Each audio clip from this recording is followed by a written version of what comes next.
और किसानों के ऊपर दुगुना तिगुना जो है कि बिजली का मूल्य लागू करके आम छोटे छोटे गरीब लोगों की झोपड़ी में जो बल्ब जलाते हैं उनके ऊपर 1,50,000 रुपया के लोगों को जो है गुमराह करके वोट लेना चाहती है और वोट में नहीं ये सक पाते हैं तो ये इन प्रकार इनके पास ईडी सीबीआई तमाम एजेंसियां हैं और संविधान को बचाने के लिए ये जनता लड़ाई लड़ेगी। जब जब क्रांति आई है गांव का आम आदमी किसान नौजवान जेलों को भरने का काम किया। देखा जाए तो अलग अलग ग्राम क्षेत्रों में और ब्लॉक स्तरों पे देखा जाए तो इस तरीके का कार्यक्रम चलाया जा रहा है, इसका मुहिम क्या है? मैं गोपाल यादव, जिला अध्यक्ष समाजवादी पार्टी गाजीपुर जी। ये समाजवादी पार्टी के माननीय राष्ट्रीय अध्यक्ष जी श्री अखिलेश यादव जी के आह्वान पर जी समाजवादी पीडीए पखवाड़ा का आयोजन है। जी ये कार्यक्रम 15 दिनों तक लगातार चलेगा जी और हम गाँवों में जाकर जी जो पिछड़े दलित अतिवंचित समाज के लोग हैं, महिलाएं हैं, जो कमज़ोर तबका है, वो अगड़ा भी जो कमज़ोर हो जिसको अधिकार नहीं मिले, हम उनसे सीधे बात करने का काम कर रहे हैं। उनसे हम बात करेंगे कि आप मूल्यांकन करिए 10 साल की केंद्र की सरकार भाजपा की और उत्तर प्रदेश में दूसरी बार की सरकार, आम जनता के लिए इन्होंने क्या काम किया। किसान की खाद इन्होंने 50 किलो से 40 किलो पर ला दिया, महंगाई इन्होंने बढ़ाया, तेल से लेकर सारी चीज़ों का दाम बढ़ा, लेकिन किसान के लिए कोई मूल्य नहीं तय हुआ।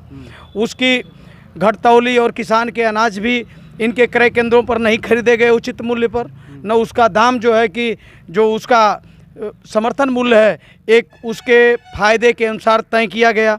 तो इन सवालों को लेकर हम जा रहे हैं गाँवों के बीच में, हम उस पर चर्चा कर रहे हैं। हम उनसे पूछ रहे हैं कि इनको वोट क्यों देंगे, आपने वोट दिया इनको और इनकी सरकार बन गई, क्या किया। माननीय समाजवादी पार्टी के माननीय राष्ट्रीय अध्यक्ष जी ने किसानों के लिए काम किया था, नहर का पानी फ्री किया था, सरकारी ट्यूबवेल का पानी इन्होंने फ्री किया था, बेटों को पढ़ने के लिए बेटियों को पढ़ने के लिए 18 लाख लैपटॉप एक ही बार में बांटने का काम किया था। बेटियों को इंटरमीडिएट के बाद जो है 30,000 रुपया उनकी शिक्षा के लिए चाहे उनके शादी विवाह के लिए इंतजाम करने का काम समाजवादी पार्टी ने काम किया। समाजवादी पार्टी ने हॉस्पिटल बनाकर इंफ्रास्ट्रक्चर के सवाल पर बड़े बड़े एक्सप्रेस वे और हर जिला मुख्यालयों को ग्रामीण इलाकों से 2 लेन बनाकर जोड़ने का काम किया था, जिसमें लोगों को रोजगार मिले थे, काम मिले थे। छोटे छोटे कामगारों को जो है कि काम दिया गया था। श्रम विभाग के माध्यम से उनका जो है कि रजिस्ट्रेशन करके उनको उनकी दवा के लिए 3,000 रुपया सलीना व्यवस्था की गई थी। रजिस्ट्रेशन के 6 महीने के बाद साइकिल दी गई थी। और श्रमिकों को किसी जात धर्म मजहब के हों जिनका रजिस्ट्रेशन है, जब उनकी बेटियों की शादी होती थी तो उसके लिए 56,000 रुपया की व्यवस्था थी। आकस्मिक निधन हो जाए तो 4 लाख की व्यवस्था थी। उसके अंत्येष्टि के लिए 25,000 की व्यवस्था थी। आज भी वो योजना है, लेकिन ये सरकार न किसी को जागृत करती है न बताने का काम करती है। इस काम को माननीय अखिलेश यादव जी ने किया था, जिस बातों को हम पहले नहीं बता पाए थे। हम आम जनता से बताना चाहते हैं कि आप रजिस्ट्रेशन करवा लीजिए कि हम जो है कि बढ़ई हैं, हम जो है कि कुम्हार समाज से आते हैं, काम करते हैं, हम राजमिस्त्री हैं, हम मजदूरी करते हैं, हम मनरेगा के मजदूर हैं, चाहे किसी के मकान किसी के स्कूल पर ही काम करते हैं, उससे लिखवा लीजिए कि हमने 100 दिन तक काम किया था। रजिस्ट्रेशन होने के बाद एक काम उन्होंने किया था, उन्होंने मंडी समिति में माननीय अखिलेश यादव जी ने ये अंगूठा कटने के बाद इसका पैसा तय किया था बीमा। इस उंगली को कटने के बाद उन्होंने तय किया था, बीच की उंगली को कटने के लिए तय किया था। 5 उंगलियां अगर वो जानते थे कि किसान अपने खेतों में हाशिए से धान और गेहूं की कटाई करता है। ये योजनाएं थी माननीय राष्ट्रीय अध्यक्ष अखिलेश यादव जी की। हम इन बातों को लेकर जनता के बीच में जाएंगे। किनसे पूछिए कि इन्होंने इन्हीं योजनाओं का क्या क्रियान्वयन किया, किसी को गाँव में इन्होंने इसका लाभ दिया। हमारा किसान कहीं घायल हुआ तो क्या उसे मदद मिली? नहीं। तो घायल किसान के लिए भी और उसके निधन के बाद भी जो किसान के लिए ये 5 लाख रुपये की पेंशन था उसको माननीय अखिलेश यादव जी ने तय किया। ये कौन जानता था कि किसान झोपड़ी में रहता है, एक कच्चे मकानों में रहता है, इसके मकान प्लास्टर नहीं हुआ करते हैं, इसके मकानों में ये जो है कि छिपकली रहती है, इनके मकानों में जो है कि बिच्छू रहता है, इनके मकानों में सांप रहता है, इनकी झोपड़ी में सांप रहता है, जहाँ खेतों में काम करते हैं इनकी मेढ़ों में सांप रहता है, हमेशा किसान को खतरा रहता है। तब उन्होंने कहा कि ये सांप हो, छिपकली हो, चाहे बिजली हो, अगर इससे आकस्मिक मृत्यु किसान की उत्तर प्रदेश की होगी, वो छोटा किसान होगा चाहे बड़ा किसान होगा, उसे 5 लाख रुपया हम बीमा देने का काम करेंगे। उसको वो देते रहे, लेकिन उस योजना को इन्होंने मजबूती से इस सरकार ने लागू भी नहीं किया, बताया भी नहीं, उसका प्रचार प्रसार भी नहीं किया। हम जाकर उनसे कहने का काम करेंगे कि इनसे सवाल करिए कि आप कोई बताओ अपनी योजना किसान के लिए। आप बताओ कि सरकारी स्कूलों में आपने कितना सरकारी स्कूल बनाने का काम किया, कितना इंजीनियरिंग कॉलेज बनाया, कितना मेडिकल कॉलेज बनाया, आपने विद्युत का उत्पादन कितना किया, जिस उत्पादन को माननीय राष्ट्रीय अध्यक्ष अखिलेश यादव जी ने 8,000 मेगावाट से बढ़ाकर 16,500 मेगावाट किया था उत्तर प्रदेश में, वही बिजली ये सरकार दे रही है। और किसानों के ऊपर दुगुना तिगुना जो है कि बिजली का मूल्य लागू करके आम आदमी के ऊपर भी जो है दुगुना तिगुना इसका मूल्य लागू किया इन्होंने, और छापामारी करके किसानों का शोषण कर रही है, उनको बर्बाद कर रही है। छोटे छोटे गरीब लोगों की झोपड़ी में जो बल्ब जलाते हैं उनके ऊपर 1,50,000 रुपया का उनके ऊपर रिकवरी जा रही है, 2-2 लाख की रिकवरी जा रही है।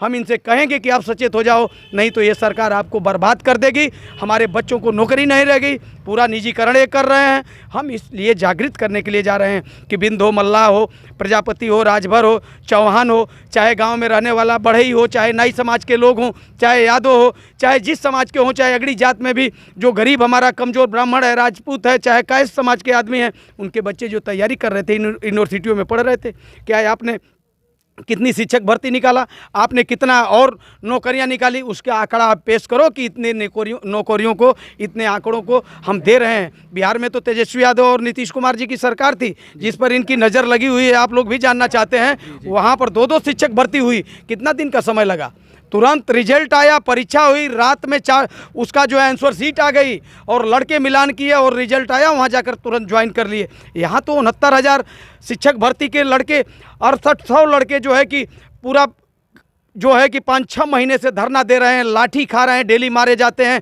बेटियां हैं, बहुत लोगों की शादी तय थी कि ये शिक्षक हो गया है, उनकी शादियां टूट गई, बेटियों की टूट गई, बेटों की टूट गई। वो सभी जात धर्म के मजहब के हैं, उनका आरक्षण छीना गया। वो दलित समाज के ही तो लड़के हैं, अति पिछड़े समाज के लड़के हैं, जिनका आरक्षण जो है कि बड़े लोगों को दे दिया गया जो उसके पात्र नहीं थे। इनकी नौकरी ले ली गई और ये लखनऊ की सड़क पर धरना प्रदर्शन कर रहे हैं। सरकार सुन नहीं रही है। इसको हम बताने के लिए आ रहे हैं कि आपके बेटे और बेटियों के ऊपर लाठी चल रही है, किसान के ऊपर लाठी चल रही है, थाने और पुलिस खुलेआम लूट कर रही है, खुलेआम पैसा मांगने का काम कर रही है। इसका आरोप मैं जिला अध्यक्ष होने के नाते लगा रहा हूँ। पूरे तहसील बिके हुए हैं, थाने बिके हुए हैं। इनके खिलाफ समाजवादी पार्टी आपके साथ कंधे से कंधा मिलाकर आम आदमी के साथ खड़ा होकर उसकी लड़ाई लड़ने के लिए तैयार है और हम लड़ रहे हैं। हम आवाज़ उठाएंगे जहाँ कहीं भी ये पता चलेगा कि किसान का, गांव के आदमी का उसका शोषण होगा, उसको अपमानित किया जाएगा, उसकी लड़ाई हम मजबूती से लड़ने का काम करेंगे। इसलिए इस बातों को हम लोग करने का काम कर रहे हैं। पीडी की लड़ाई है और 85 बनाम 15 की है और लोग कहते भी हैं क्या राम मंदिर का कुछ प्रभाव पड़ेगा? बीजेपी राम मंदिर के नाम पे वोट पा पाएगी? राम को हजारों वर्षों से, उससे भी ऊपर से लोग पूछते आए हैं। जो जिस रूप में वो पूजा करता है, राम की करता है, कोई कृष्ण की करता है, गांव में काली माई की, डी बाबा का। हमारे यहाँ अनगिनत ऐसे पूज्य देवी देवता हैं जिनकी अपनी श्रद्धा के अनुसार हर जात धर्म के लोग पूजा करते हैं। बीजेपी के लोगों के बताने के बाद तो पूजा ये शुरू नहीं हुई है। ये पूजा सब लोग करते हैं, उनका एक अपना ड्रामा है, अपनी बातों को कहने का उनका एक तरीका है। बीजेपी की ये कहना है कि वर्षों का तपस्या पूरा हुआ है और हम लोगों ने दिया है। कोई तपस्या नहीं, जो भगवान राम लोकसभा की 80 की 80 सीटें हमारे खाते में आ रही है, ऐसा उन लोगों का कहना है। ये उस मुद्दे पर ही बात करना चाहते हैं। उनसे पूछिए ना कि आप किसान के लिए, बेरोजगार के लिए, नौजवान के लिए चर्चा करो। आप ये कहो कि बिजली की बिल जो आप बढ़ाए उसे वापस लो। आपने कहा था 300 यूनिट तक बिजली फ्री करेंगे, आपने क्यों नहीं कर दिया? अगर बात के आप पक्के हो तो आप कर दो, 300 यूनिट बिजली फ्री कर दो। हमारा किसान भी आ जाएगा, हमारा बल्ब जलाने वाला, हमारा दुकानदार भी आ जाएगा। गांव का हर एक नागरिक 300 यूनिट से अधिक बिजली वो नहीं जलाता है, उसके यहाँ एसी नहीं चल रही है, उसके यहाँ बड़े बड़े कोई मशीन नहीं लगी हुई है, वो 300 यूनिट से कम प्रयोग करता है और इतने बड़े पैमाने पर उसका शोषण हो रहा है। उनसे हम ये बात करने के लिए तैयार हैं कि इनके मैनिफेस्टो के देखिए, इन्होंने घोषणा क्या किया था। लोगों को गुमराह, ये धर्म के नाम पर गुमराह करने वाली ये पार्टी है। ये लोगों को जो है गुमराह करके वोट लेना चाहती है और वोट में नहीं ये शक पाते हैं तो ये इन प्रकार इनके पास ईडी, सीबीआई तमाम एजेंसियां हैं, थाना है, पुलिस है, तहसील है, उसके माध्यम से लोगों को ये दबाने का काम करते हैं, उनका शोषण करने का काम करते हैं और मजबूर करते हैं कि आप हमको वोट देने का काम करो, हमारे कतार में खड़ा हो। ये जनता के बीच में। अच्छा नेताजी, देखा जाए तो इंडिया गठबंधन को लेकर के पहले बहुत हवा था कि अभी इंडिया गठबंधन 2024 में सरकार बनाएगी, रहेगा। लेकिन देखा जाए तो लोग अब बिछड़ रहे हैं। आपको मैं बता रहा हूं, ये कोई बिछड़ नहीं रहा। लोकतंत्र और संविधान को बचाने के लिए ये जनता लड़ाई लड़ेगी। जब जब क्रांति आई है, गांव का आम आदमी, किसान, नौजवान जेलों को भरने का काम किया। बड़े लोग तो जाकर अपना नाम लिखवा लिए, वो बड़े बड़े लाभ प्राप्त किए, लेकिन गांव का आदमी जब उसके वसूलों पर आँच आती है तो जात धर्म मजहब नहीं देखता, सारे लोग एक कतार में खड़ा होंगे और इनको बदल देंगे। इनको पता नहीं चलेगा कि नेता को खरीदने से सरकारें बनती हैं। ये तो जनता सोच रही थी कि चलो बहुत दिन की सरकार है, थोड़ा इनको देख लें, 5 साल देख ली, 10 साल देख ली, कि हो सकता है कि ये कुछ काम करें रोजगार और किसान के सवाल पर। ये कुछ नहीं कर पाए, ये फेल हो गए, तो जनता इनको बदल देगी। नेताजी, एक सवाल सुन लीजिए।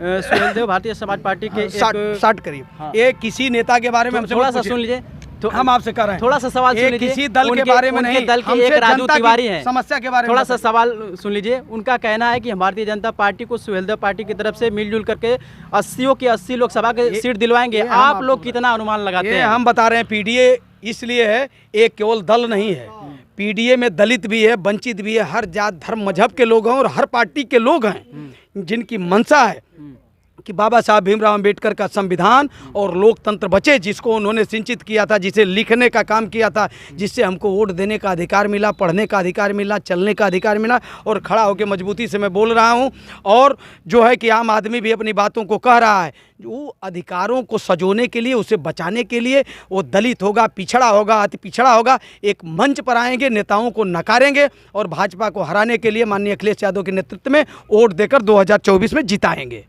चलिए, बहुत बहुत धन्यवाद बातचीत करने के लिए। समाजवादी पार्टी के जिला अध्यक्ष हैं, इन्होंने बेबाकी से अपना बात रखा। दोस्तों, अपना विचार कमेंट सेक्शन में जरूर बताइए। मिलेंगे किसी और वीडियो में नई जानकारी के साथ। शुभकामना, धन्यवाद, जय हिंद।